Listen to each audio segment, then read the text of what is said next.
Hoje eu tenho uma missão de tentar te convencer a participar da leitura conjunta de A Sucessora. O livro do mês de fevereiro tá lá nos meus 12 livros do projeto Viajando pelo Mundo Corsinha. Então a gente vai viajar pelo Brasil. E também esse lista faz parte do vídeo 24 livros clássicos para ler em 2024. Hoje eu vou ler a introdução e o capítulo 1 desse livro, e ao longo da leitura não é formato de audiolivro, gente. Eu vou ler e ir comentando, fazendo pausas, porque eu quero muito te convencer a ler esse livro e já começar aí com o pé direito no dia 1º de fevereiro, lendo um trechinho para vocês e deixar o link aqui embaixo para você comprar esse livro. Sim, às vezes nem sempre ele está de promoção, o preço não é tão legal, mas tem que se pensar que é uma obra que tem pouca visibilidade, é nacional. Essa aqui é uma nova edição desse livro, que já não tinha edição no Brasil nova há muito tempo. Então, assim, confia, compra esse livro. Se você achar que não consegue, que não vai dar tempo de chegar para você ler, compra o livro, o e-book, mas vem comigo nessa leitura e vem ouvir comigo as minhas reações nas primeiras páginas desse livro. Então vamos lá.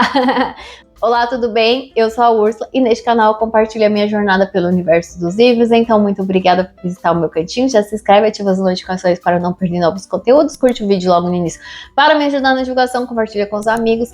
E se for deixar comprar qualquer coisa, inclusive esse livro na Amazon, por favor, gente, use o meu link. Eu sei que às vezes é chato ficar pedindo isso, mas como eu disse no vídeo lá no vlog da maratona, gente, é através dessas pequenas comissões da Amazon que eu melhoro aqui a qualidade dos vídeos, que eu edito meus vídeos e que eu posso ter dinheiro aí para comprar novos livros e novos equipamentos pro canal. Então é o meu único retorno financeiro produzindo novo conteúdo aqui pro YouTube, pro Instagram e pro TikTok. Todas as redes eu sou @leituras da Úrsula, links ficam aqui na descrição do vídeo também. Por favor, compra o meu link, porque você não vai pagar nada mais em suas compras e eu vou receber uma pequena comissão. E aí, gente, eu acho que eu vou abrir aqui, porque assim, tem muita gente que me pergunta, mas eu não sei se eu vou gostar do livro, eu compro o livro e depois eu não gosto. Gente, lá na Amazon tem a opção de você ler a amostra, e eu conferi a amostra de A Sucessora, e a amostra da Sucessora tem a introdução, né, que é esse aqui, ó, Desvelando a Intimidade Feminina entre o Concreto e o Imaginário. Tem o capítulo 1 e metade do capítulo 2. Então, você consegue ler bastante coisa só com a amostra grátis da Amazon. E através dessa amostra, você decide se você achou que te instigou o primeiro capítulo ou se não é pra você, entendeu? Faça isso, que vai ser legal. Hoje eu vou ler, né, como eu disse, pra vocês. Ao longo da leitura, gente, eu não vou me conter, eu preciso... não vou fazer em formato de audiolivro, eu vou ficar lendo e reagindo, tá? Eu espero que você me acompanhe e vamos lá.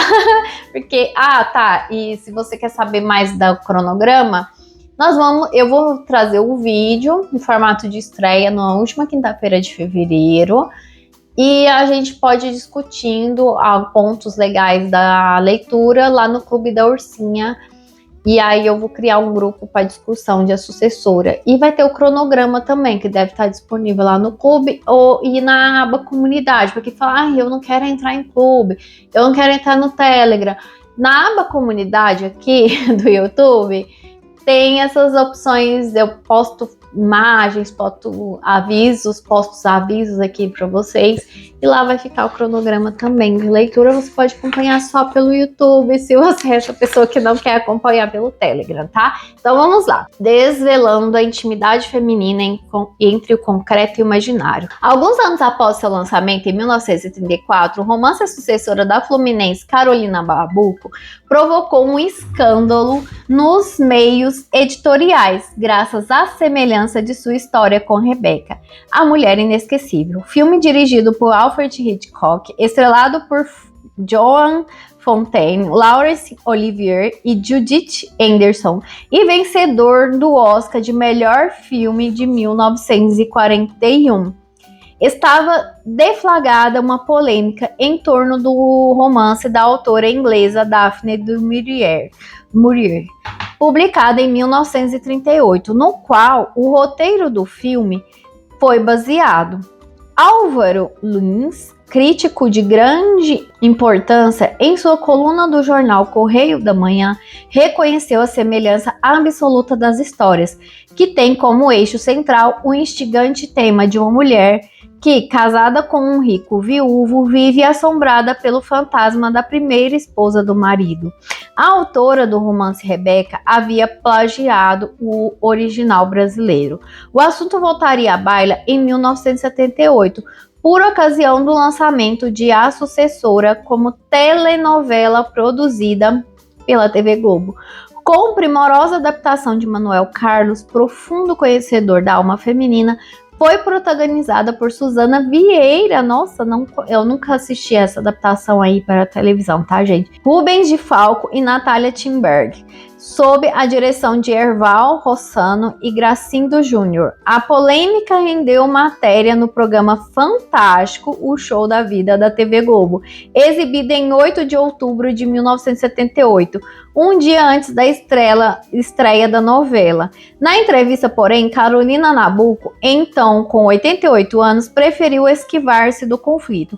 Eu fiquei muito triste, mas pus a minha dignidade acima de interesses financeiros do filme. Um advogado norte-americano veio cá ao Brasil me perguntar que se eu escrevesse um papel dizendo que podia ser coincidência, eles me pagariam uma quantia patrimonial, declarou a romancista. Nossa, eu não sabia que essa declaração da Carolina Nabuco tinha sido dada aos 88 anos no Fantástico, gente.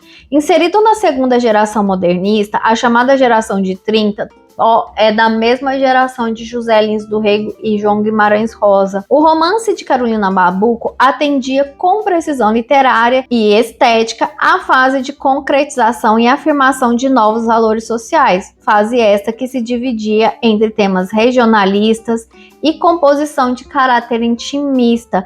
Não por acaso, é um período construído em contexto conturbado após a crise de 1929 em Nova York, de profunda depressão econômica, social e política. Dentro deste quadro, irrompe a jovem Marina, protagonista de uma fascinante história ancorada na literatura que percorre os meandros psicológicos, ainda que permeada pelo conceito exterior da vida em sociedade e à mercê da cultura reinante. No caso, os francesismos do Rio de Janeiro no início da década de 1920. Acompanha a personagem que em certos momentos muito bem poderia dialogar com Marcel Proust na obra Em Busca do Tempo Perdido, A Migração Campo-Cidade. Basta lembrarmos que para a vida na fazenda Santa Rosa, bastavam a ela os vestidos de algodão, não apenas pela origem campesina. Gente, menino de engenho, a fazenda chama Santa Rosa também, viu? Oh. Mas tá, onde eu parei? Não apenas pela origem campesina, mas porque o seu íntimo assim lhe moldava. Marina vinha de um Brasil agreste, dos antepassados fazendeiros, um velho Brasil nas palavras da própria autora. Já o marido, Roberto Sten, tinha sangue estrangeiro, pertencia ao novo Brasil industrial e enchera a nova esposa com a elegância da moda de Buenos Aires, quando em viagem de núpcias. Pronto, estava armado o estratagema tão comum até hoje, o conflito que traz a inadequação psíquica, social, comportamental e que, espera-se, seja reequilibrado por meio de uma profunda relação amorosa. Não é o caso de esmiuçarmos o assunto em relação aos elementos criativos da autora, mas aí estão as instâncias que foram a psique humana, de acordo com a teoria da personalidade de Freud. E Marina é um exemplo dos mais acabados da complexa equação entre id, o ego e o superego, ou do embate entre o feminismo em si. Ela e Roberto, ao adentrar sorridentes e de mãos dadas à faustosa residência dos Sten, vem um retrato de Alice. A autora não deixa por menos e concretiza a falecida esposa de Roberto em retrato de Verron. Na parede central, com os olhos pretos e brilhantes dirigidos para a porta com a mão levantada acolhedoramente, Alice, fazendo de dona de casa, parecia receber a sucessora como uma hóspede passageira e dizer ao marido: amo-te e quero-te feliz. Não receio a comparação. Isso deve ser um trecho, tá? Aqui entre aspas. Alice, endeusada pela governanta Júlia, era certamente uma criatura de um magnetismo extraordinário, uma imagem a intimidar um novo casal. Marina, por ainda carregar a falta de propriedade feminina, oriunda de uma vida que a protegia dos intricados labirintos humanos, e Roberto, esses homens que vivem apenas na função dramatúrgica de um leão e cuidam somente de construir e atender às necessidades da indústria. Da inexistência emocional de ambos, a fagulhas lançadas se alacerá feito um rastilho de pólvora em palha seca. Roberto, ingênuo, chegou a acreditar que a irmã germana de tom brando, para disfarçar a teimosia, iria atender às suas ordens para retirar o quadro que mantinha acesa a imagem da primeira mulher. Em tempos de realinhamento da mulher na sociedade, há que se celebrar o retorno de um romance escrito por uma das primeiras mulheres que se dedicaram às letras e tendo como protagonista uma personagem que em muito antecipou a contemporaneidade no construto psicossocial. Em consonância com autores como Érico Veríssimo, Diná Silveira de Queiroz, Marques Rebelo, Josué Montelo, Ciro dos Anjos, Lúcia Miguel Pereira, Clarice Lispector e Nélida Pignon, a autora de A Sucessora foi elemento essencial para a edificação de nosso modernismo na vida e na arte. E para além da ficção impressa, o romance engajado em forte corrente psicológica e social contribui com enorme sucesso para ampliar a presença da telenovela brasileira no mercado audiovisual estrangeiro. Marina, ao lutar contra o invisível, ao deparar-se com a imagem de uma mulher perfeita apenas no retrato, hão de reconhecer os leitores, ao mesmo tempo que se torna o jogo entre o concreto e o imaginário mais agudo, tanto para si quanto para Roberto, desvela a nós o quanto é necessário libertar-nos dos fantasmas criados para manter um padrão arcaico de dominação.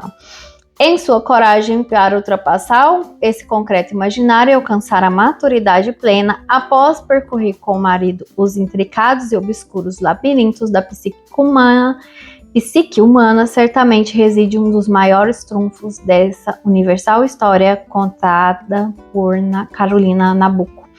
Essa introdução, gente, é de Mauro Alencar, consultor e pesquisador da TV Globo, doutor em Ciência da Comunicação pela Universidade de São Paulo, com especialização em teledramaturgia brasileira e latino-americana e membro da Academia Internacional de Artes e Culturas da Televisão de Nova York, que concede o prêmio Emmy. Gente, agora eu tranquei aqui, viu?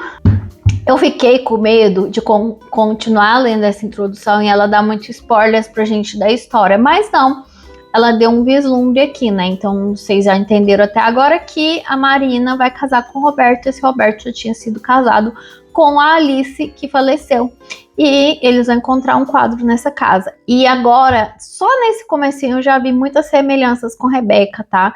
Devo ressaltar aqui, antes de ler o capítulo 1, que tem uma menina nova, uma escrita muito querida, nova, bem-vinda, Clarissa, que me alertou num vídeo, acho que de clássicos, que eu li em 2023. Eu vou ter que achar o vídeo e linkar aqui pra vocês. Mas ela escreveu um comentário lá bem interessante. Ela falou que a possibilidade da Carolina Nabuco não ter ido a cabo com o processo contra a Rebeca, né, da Daphne, porque o próprio A Sucessora é inspirado de A Encarnação de José de Alencar. Então surgiu uma fagulha na minha mente. A Encarnação de José de Alencar está em domínio público. Eu não preciso comprar o livro, eu posso ler após ler A Sucessora, e quando chegar a última quinta-feira de fevereiro, eu já falar um panorama dessas 3 obras, de Rebeca, de A Sucessora e de Encarnação.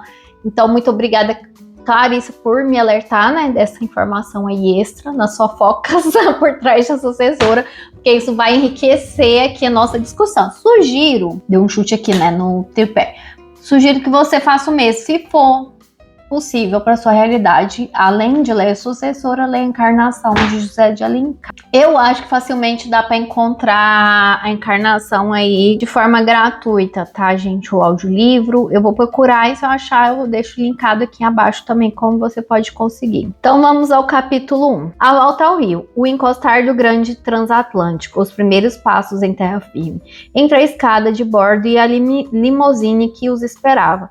Depois, o movimento embalador do belo carro, o alvoroço da Avenida Rio Branco, ao cair da tarde, na hora do êxodo para os lares. Tudo, até o grito dos jornaleiros, apregoado vespertinos, encantava Marina. Os marcos familiares da cidade surgindo um por um, as vitrines que se iluminavam, o cansaço delicioso que a vencia, o aconchego em que viajava, com os olhos distraídos pela agitação exterior e a mão presa na de Roberto. A sensação feliz de se lhe abrirem na vida largos horizontes de ventura.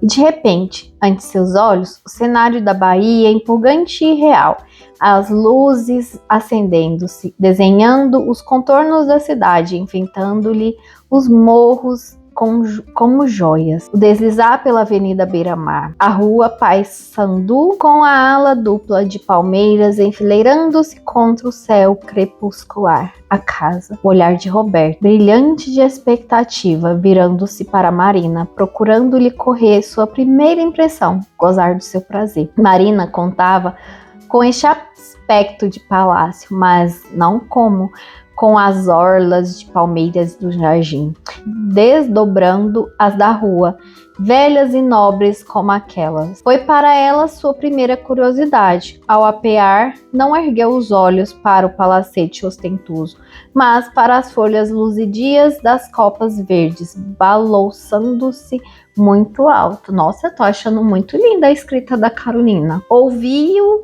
a voz de Roberto, apresentando-lhe o criado à porta. Marina, este é Antônio, um velho amigo. Está na família há 20 anos. E esta é Júlia, mulher dele. Era calvo e gordo Antônio. Magra e seca a mulher que se aproximou e se pôs a falar com loquacidade. Espero que tudo esteja a seu agrado, minha senhora. Arranjamos tudo pelo melhor. Dona Germana veio aqui esta tarde correr à casa e tratar das flores. Saiu há pouco. O chefe preparou o jantar para 8 horas, a hora antiga. Muito bem, disse Marina. Outros criados acorriam a vê-la. Os boatos de sua beleza tiveram confirmação plena. Marina sorriu para todos e murmurou para Roberto: que boas caras! Era seu comentário habitual sobre toda espécie de fisionomia. Na sua modéstia, nunca atribuía essa impressão de bondade humana ao efeito da sua própria beleza. Havia no grande vestíbulo em que entraram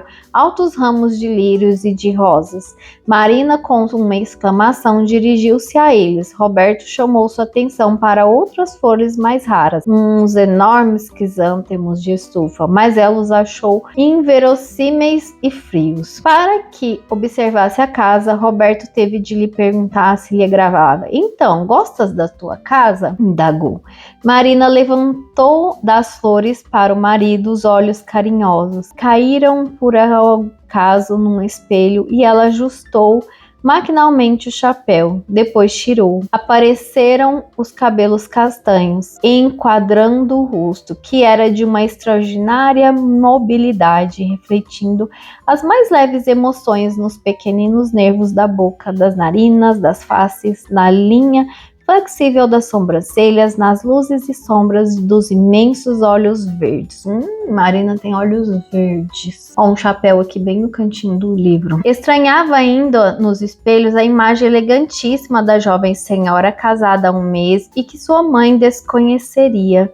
Na lua de mel, através de grandes hotéis da Argentina e do Uruguai, as toaletes haviam pela primeira vez assumido para ela papel importante. Em solteira, na fazenda, a moda não lhe entrava nas preocupações. Para Santa Rosa bastavam vestidos de algodão e cada ano um de seda para receber os hóspedes de cerimônia. já datavam de sua adolescência as viagens à Europa, suspensas desde a morte do pai. Então ela já tinha perdido o pai, gente, pelo jeito ela é órfã de mãe também, o que casa com a protagonista de Rebeca, tá? Que também era. E esse encontro aqui inicial, embora não seja tão hostil quando a gente vê em Rebeca, né? A personagem chega à casa do marido e ela já sente uma hostilidade dos empregados. Aqui não tem uma hostilidade, nem é descrito uma hostilidade, né? Ela já sente um acolhimento, embora não descreve tanto aqui, né? A autora não descreve tanto. Acompanhando Marina nas compras do enxoval, a irmã de Roberto, Germana, descobriu logo sua falta de discernimento para julgar da qualidade do tecido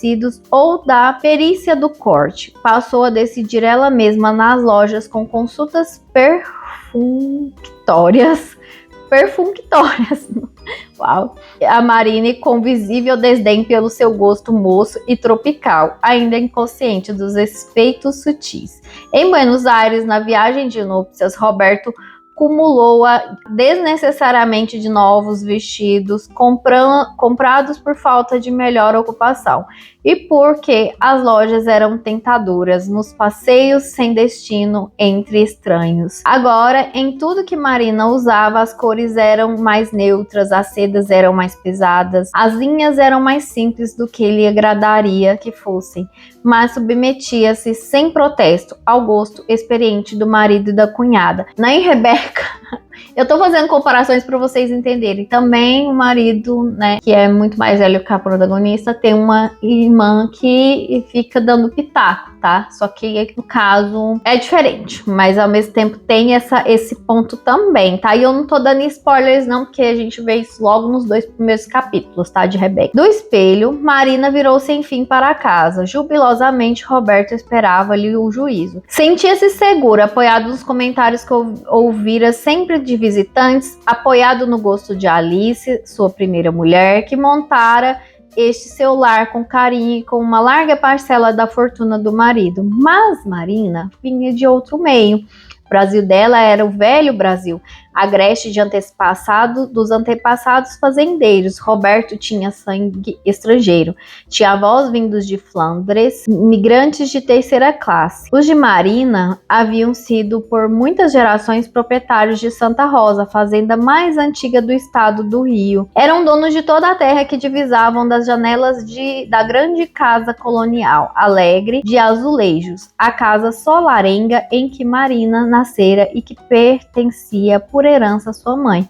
Através dos tempos coloniais e do Império, Santa Rosa criara na família fortunas e questões, até a abolição que a sorvera. Então, gente, aqui mostra, assim como o Menino de Engenho, não tem como não comparar, porque ela tá falando aqui da década de 1920, Menino de Engenho foi publicado em 1930, a própria autora é vinda ali da segunda fase do romantismo, então tem essa comparação que antigamente as fazendas de engenho, elas geravam muita fortuna, mas que com a abolição da escravidão e da mão de obra grátis, essas fazendas que não souberam se adaptar ao novo formato foram definhando. E é o caso aqui da família da Marina, tá, gente? Então é muito interessante ver esse retrato, esse recorte do Brasil, tá? Logo no primeiro capítulo. Marina sempre se sentira abastada. Sua mãe dava gêneros e remédios a quem os visse pedir na fazenda. Já antes dela, assim faziam todas as suas predecessoras em Santa Rosa, depois de distribuírem aos escravos a ração diária de feijão, arroz e carne seca. Tem em usina do Ciclone de Açúcar, tem uma mulher muito semelhante, que também se doava muito aos pobres e dava muita esmola. Mas nunca Marina conhecera o luxo e resistia-lhe inconscientemente. A fazenda protegera do amor ao dinheiro, não lhe dando modos de o gastar. Em Santa Rosa, a vida era fácil e as necessidades poucas, mas não havia nada que se parecesse com esta riqueza de cortinas e tapetes, de reluzentes painéis, de madeiras novas e de sedas frescas como na loja. Sua mãe nunca se lembrara de enfeitar com flores as grandes salas conventuais. Eram caiadas as paredes e nuas as janelas, mas os anos haviam criado uma alma para os velhos móveis de jacarandá. As recordações de infância de Marina brincavam em redor deles, pelas salas que as peças maciças não conseguiam encher. Este era o outro Brasil, o Brasil novo, industrial, no qual nascera Roberto, e que chamava os braços da lavoura para as cidades, as fábricas e a tuberculose, mas que não produzira nada, mesmo na capital, senão um fraco punhado de residências como esta, e de fortunas como a de Roberto, que gastava largamente na vida organizada para o casal, por Alice, no Fausto que destoava dos hábitos de seus amigos e que traía a atenção dos invejosos. Roberto e Marina passaram de mãos dadas pela porta da primeira sala, sorrindo um para o outro, até verem um retrato de Alice. Gente, tem um retrato muito icônico em Rebeca também, só que eu não vou entrar em detalhes, tá? Na parede central, com os olhos pretos e brilhantes dirigidos para a porta, com a mão levantada acolhedoramente, Alice, fazendo de dona de casa, parecia receber a sucessora como a uma hóspede passageira e dizer ao marido: amo-te e quero-te feliz. Não receio a comparação. Então ela já vê ele no retrato e já se sente impactada, gente. É muito chocante você entrar na casa do seu marido e se deparar com um retrato na entrada, né, na sala de entrada da ex-mulher. No caso, é uma ex-mulher que é viúva, que morreu, né, então não tem nem como você competir. Marina olhou depressa para Roberto, percebeu ainda seu primeiro olhar para o retrato, olhar de quem via um antigo companheiro, alguém cuja vista importasse, num acréscimo de conforto moral. Mas logo a boca se lhe esticou de contrariedade. Dera ordens para que o quadro fosse retirado dali, e não estava habituado a que se lhe não cumprissem as ordens. Veio a Roberto uma onda de irritação contra sua irmã, por não ter respeitado seu pedido urgente. Era bem da Germana isso, de florir-se a casa e ocupar-se de tudo, mas desatendendo a sua única recomendação positiva. Conhecendo-a tão bem, ele é que devia ter-lhe adivinhado a intenção. Não ter tomado por aquiescência o sinal silencioso repentino em que Germana caíra depois de afirmar que um quadro de Verron era uma obra-prima impessoal, com o Reinhold e Fragonard no Salão Nobre, outras obras, né, da propriedade. Roberto deixara-se iludir pelo tom brando com que desde a infância a irmã costumava disfarçar sua teimosia. Ofereceu a Marina uma desculpa insuficiente. Perdoe-me não te ter evitado essa impressão de chegada. Dei ordens para que o quadro fosse retirado. Vai sê-lo. À vista do retrato, avisou-lhe a recordação do dia em que ficou resolvido que Verron ia pintar Alice. Haviam sentado que naquela viagem à Europa se faria o retrato de Alice. Hesitavam entre os 2 ou 3 pintores de nomeada, sem que o nome de Verron entrasse sequer em discussão. Tão alto estava já, tão desinteressado de retratos. Uma tarde, porém, encontraram o mestre inesperadamente num salão da colônia brasileira em Paris. A sala estava cheia. Verron entrou com seu passo pesado, trazendo alta a cabeça branca. Todos os olhares convergiram logo para ele. Várias pessoas murmuraram logo: é Verron, para Alice e Roberto, novos na terra. E seu olhar foi logo para Alice. Perguntou quem era, só conversou com ela. Todos observaram a atração que surgira imediata entre o velho em sua glória e a moça em seu esplendor. Verron mesmo ofereceu-se para pintá-la. Roberto recordava-se da volta ao hotel naquela noite, da alegria expansiva de Alice, do modo com que, quando ele disse: fizesse a conquista do velho, ela revidou: fiz questão disso. Lembrou-se da amizade crescente entre os três, lisonjeando os brasileiros. Lembrou-se da satisfação do Verron no dia em que apanhou e fixou, enfim, na tela o olhar do modelo. Gente, tem uma expressão em francês aqui, vou falar em português só. Agora são seus olhos, é o seu olhar.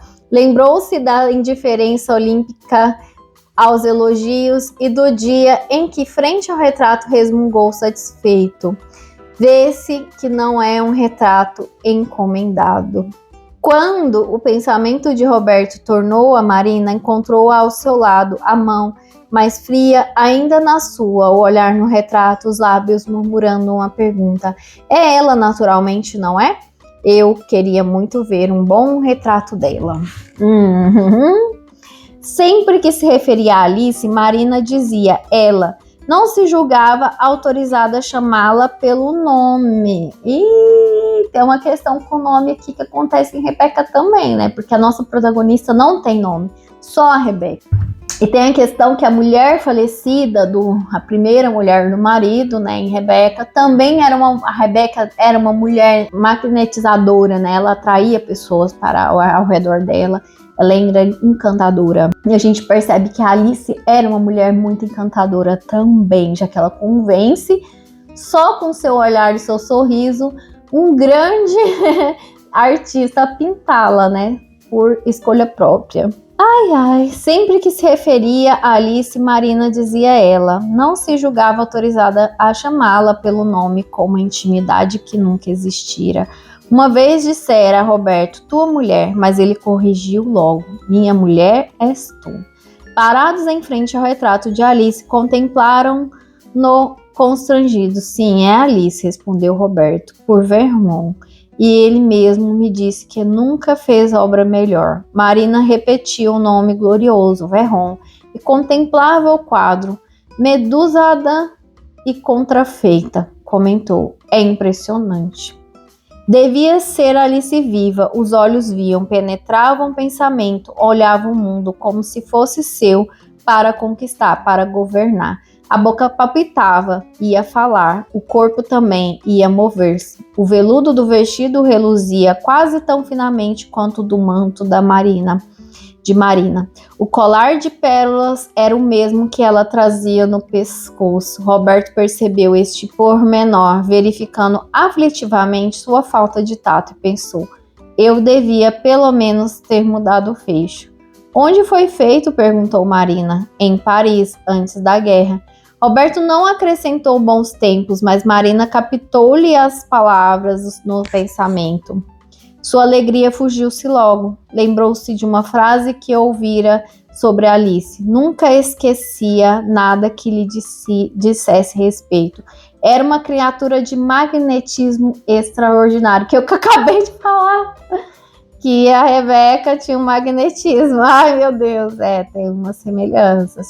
Achou que Verron conseguira transmitir para a telas esse magnetismo. Deixou-se cair numa cadeira. Roberto viu que no seu rosto sensitivo o brilho da felicidade se esvaíra subitamente.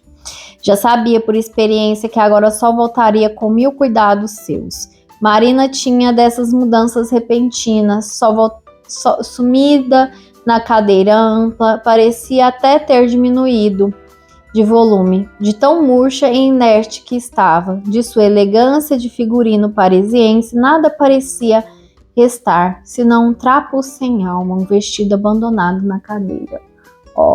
Combina com a capa, hein, gente? Isso te estragou a chegada, lacinou-se Roberto. O primeiro remédio que tentou foram beijos, mas seus lábios encontraram os dela frio e os olhos de Marina permaneceram fixos no retrato. Roberto então falou-lhe a razão, em tom de queixa. Isso é exagero, Marina. Não te deves aborrecer assim com um simples mal-entendido de que não tive culpa.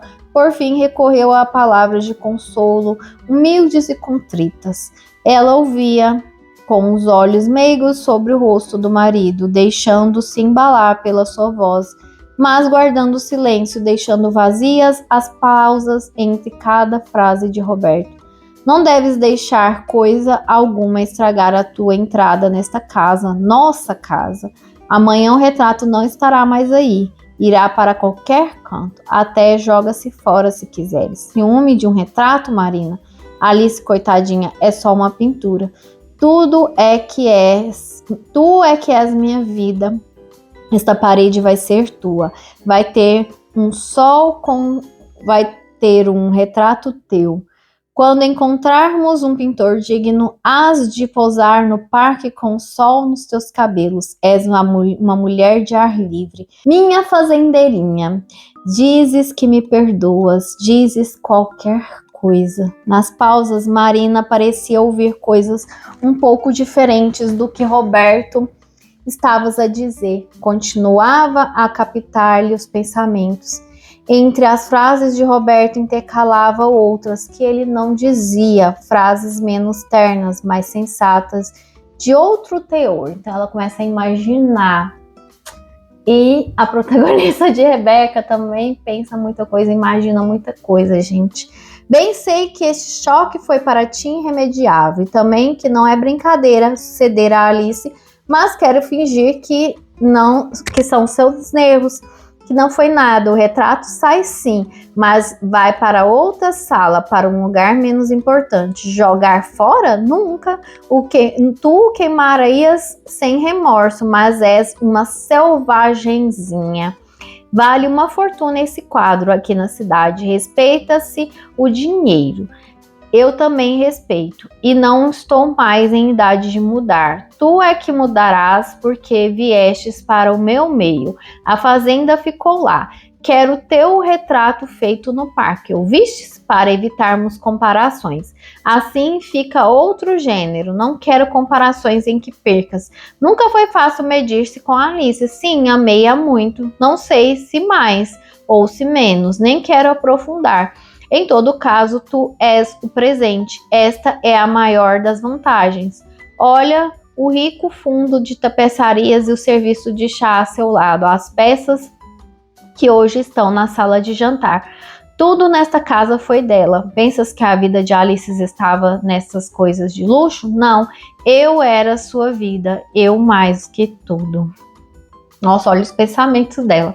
Amanhã o retrato não estará mais aí, ouviu Roberto afirmar. Pareceu a Marina que o olhar que ele lançou então para o quadro era uma despedida, que dizia a morta, sem desculpas nem remorsos, mas com uma espécie de entendimento secreto. Fica tranquila, esta encantadora criança me dará nesta tua casa o amor próximo de que preciso, mas sem tomar o seu lugar.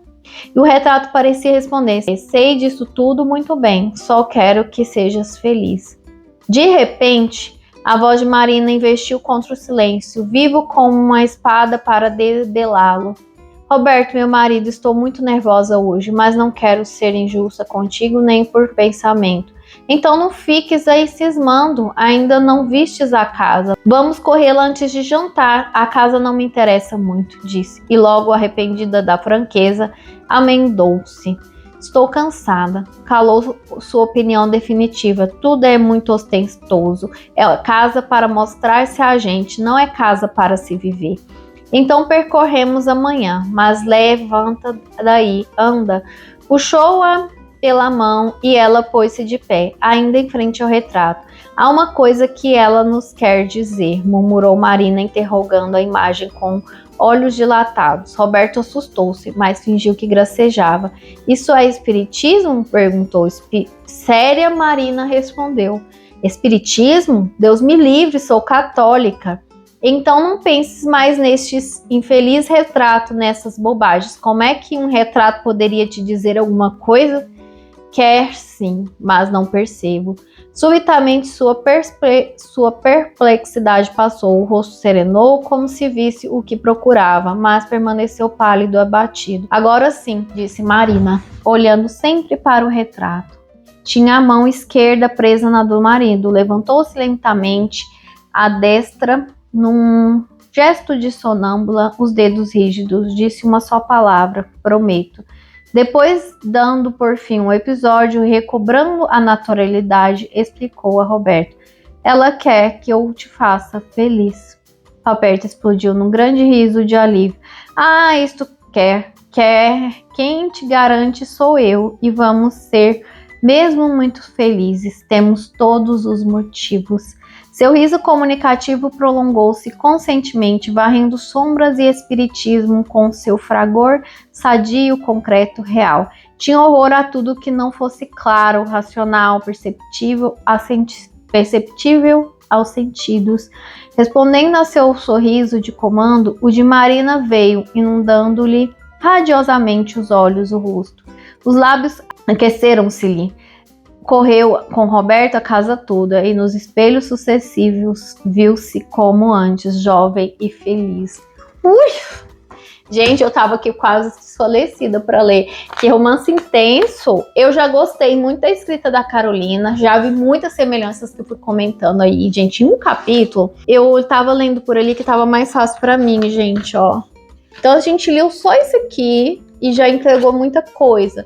O restante fica por você e por sua conta e risco ler. Mas eu te peço, te convido novamente para participar junto, para entrar para o Clube da Ursinha, para discutir comigo essa leitura ao longo do mês e para discutir aqui nesse vídeo, comentar aqui embaixo se você vai ler esse livro, vai dar uma oportunidade para a sucessora, se quer ler também A Encarnação do José de Alencar em paralelo, me conte aqui e espero que você tenha gostado desse vídeo de abertura da LC e também da minha narrativa, né? Me conta aqui como foi que você sentiu ao me ouvir narrando esse primeiro capítulo, tá? Um grande beijo, até a próxima semana e tchau!